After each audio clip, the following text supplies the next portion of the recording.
Cookery சேனலை பார்த்து யார் வேணாலும் சமையல் பண்ணலாம். ஆனா சுவையான சமையல் பண்றது எப்படி?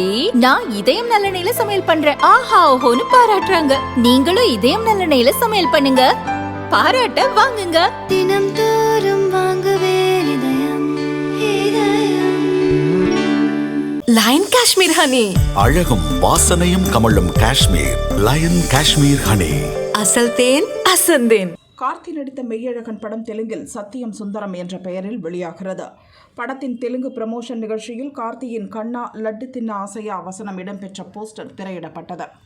அப்போது கார்த்தி, இப்போது லட்டு குறித்து பேச வேண்டாம், உணர்ச்சிமிக்க விஷயம் லட்டு வேண்டாம் என கூறியதால் அரங்கமே சிரிப்பலையில் மூழ்கியது. கார்த்தியின் பேச்சை ஆந்திர துணை முதல்வர் பவன் கல்யாண் கண்டித்தார். சினிமா நிகழ்வில் லட்டுவை கிண்டல் அடிப்பீர்களா?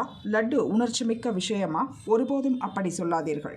நடிகர்களாக மரியாதை கொடுக்கிறேன். சனாதன தர்மம் வரும்போது பேசும் வார்த்தையை 100 முறை யோசித்து பேச வேண்டும் என கடுமையாக கார்த்தியை சாடினார்.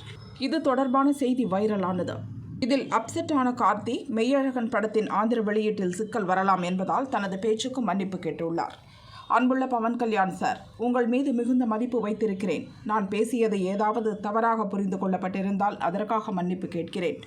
வெங்கடாஜலபதியின் பக்தனாக நமது பாரம்பரியத்தை எப்போதும் கடைபிடிப்பவன் என பொதுவெளியில் மன்னிப்பு கேட்டு சர்ச்சையை முடிவுக்கு கொண்டு வந்துள்ளார்.